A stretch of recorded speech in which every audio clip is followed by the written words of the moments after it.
Brian ending up on the COVID reserve. How does that change the dynamic with the quarterbacks as you prepare for Sunday's game?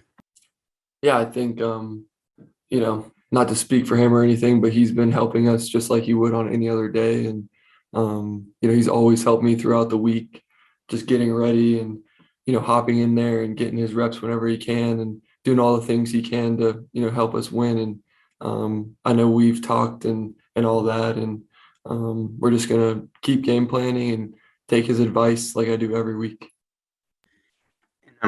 Just to follow up on that, just the whole COVID thing, right? I mean, it's crazy with everything going on. How are you sort of protecting yourself the best you can, knowing that some of these things are out of all of our control?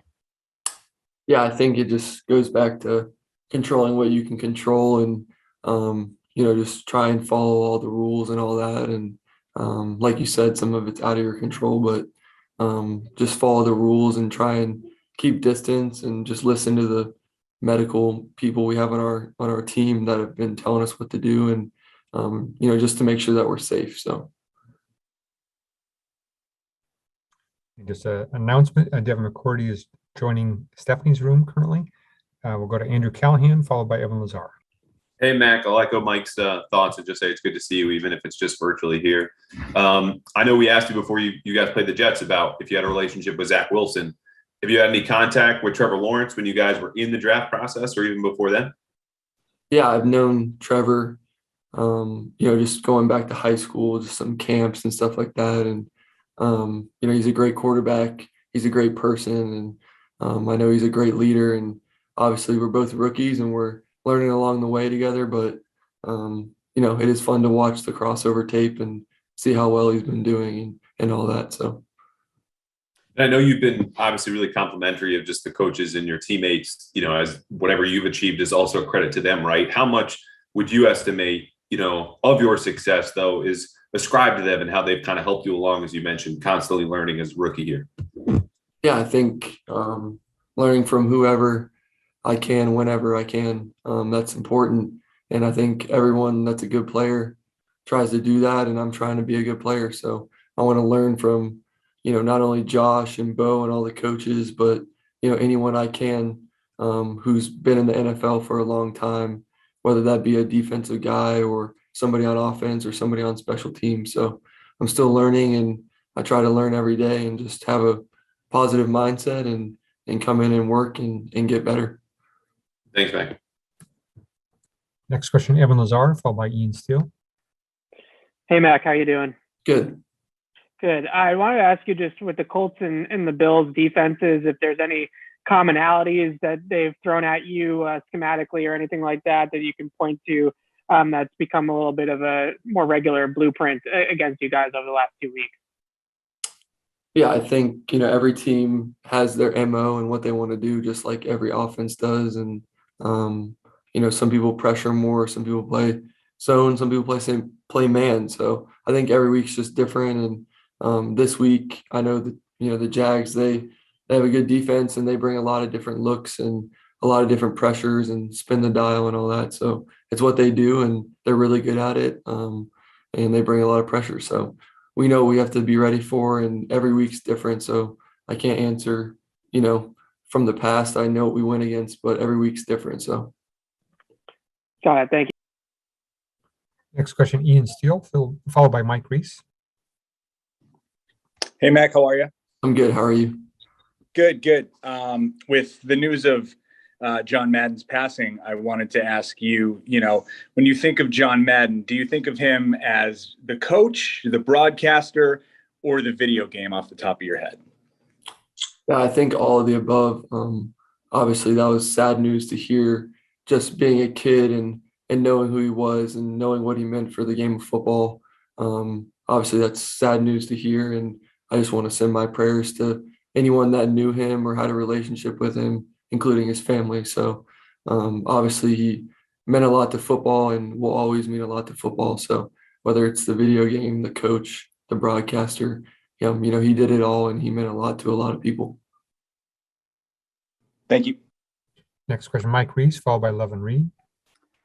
So Mac, this is a little bit of a different question, so entertain me if you will. There's different ways to communicate: email, text, face-to-face, handwritten note. And I'm wondering to you, what is the meaning of a handwritten note? Yeah, I think handwritten notes are personal, versus a text or an email. I don't have a preference necessarily, but I've always been taught that, when you sit down and write a note to whoever you're trying to communicate with, it means a little bit more. So I'm not sure where your question was going, but hopefully that answered it. I've heard like Peyton Manning, for example, used to write out handwritten notes, if I'm not mistaken. Yeah. I think Kurt Warner, when the Patriots beat the Rams in the Super Bowl back in 2001, way back, if I recall, he wrote a handwritten note to Coach Belichick. And it just struck me that, you might be a handwritten note type of guy, was sort of where I was coming from. So, yeah, I think that's a good point, I guess. I mean, just that's one way to communicate, and it just depends on the person, I guess. Thanks for taking that one. No problem. Next question, Levin Reed, followed by Dan Roach. Hey, Mac, thank you for doing this. I'm sorry Mike gave you a question about handwritten notes because nobody knew where he was going with that whatsoever. No, it's all good. Can you just talk about the roller coaster of the season? How do you hold your emotions when you're 2-6 and then you go 7 in a row, and now in the month of December when things are supposed to be, you're getting ready for the postseason or making a postseason push, you've lost 2. How have you been able to handle your emotions? Yeah, I think, like I always say, just focus on what's important to you, and that's coming into work every day and trying to do your job. And obviously, there's going to be ebbs and flows with every season that you play, and the only week that matters, if you're lucky enough to get the next week. So we know that's this week, and that's all we're guaranteed. And then when next week comes, we'll focus on that. But our 100% focus is on this week and how we can, come out and come to practice and fix the issues that we've had, and trying to get better and focus on our fundamentals and things like that, just so that we can focus on today, and then tomorrow comes, we'll be ready for tomorrow. Looks like 2 final questions. We'll go Dan Roach and Chris Ryan. Hi, Mac. I'm not sure if I should handwrite this question to you in honor of Mike Reese, or what we should do just to take care of Mike and his little questions here. But it's okay, Mike. I understand. Can you tell how much we love Mike? Yeah, we love Mike. You know what I mean? But kind of along the lines of what Levin just asked you about, what's been the message this week in the locker room? The players talked after the game. A lot of the leaders saying it's time. No more talk. It's time to just even work harder and focus in on what we need to do. Over your course of your career, have you found that, that's the best method to do things when it comes to any type of loss and trying to bounce back and get better and better? Yeah, Dan, I think, just football is definitely an emotional sport, and it comes down to just execution.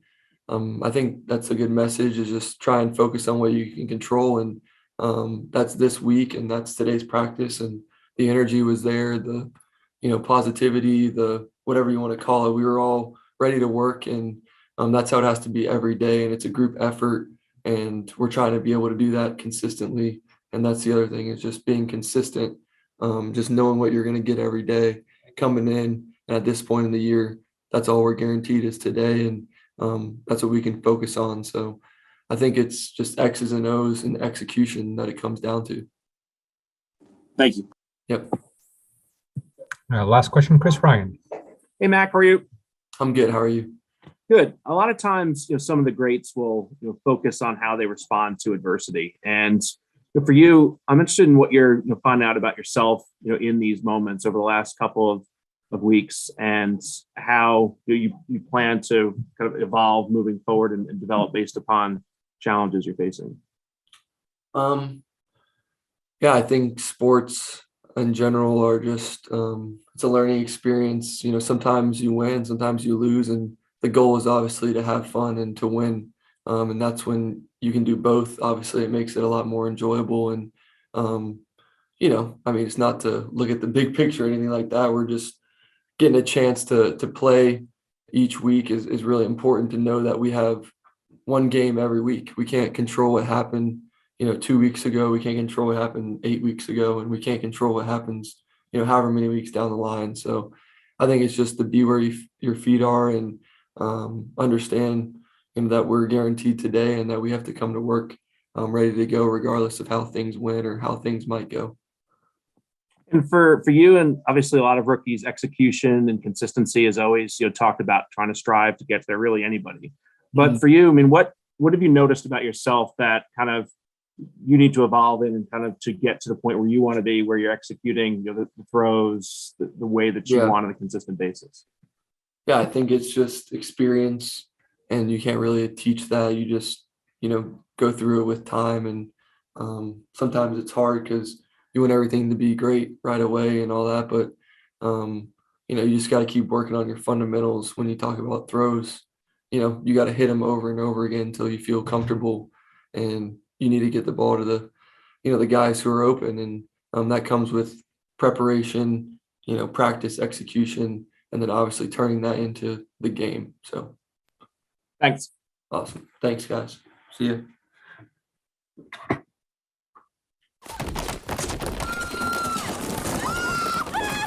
New Bud Light Seltzer Lemonade, packed with lemonade flavor after a lemon of a year. Opponents? I've gone up against thousands. And there's an opponent we're all up against, COVID-19. But there's a way to beat it. Get vaccinated. So when it's your turn, roll up your sleeves. And let's get to the finish line together.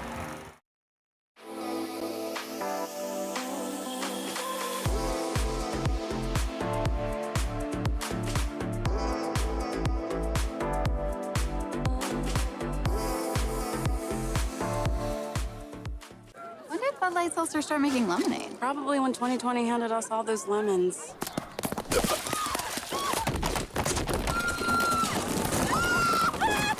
New Bud Light Seltzer Lemonade, packed with lemonade flavor after a lemon of a year. Opponents?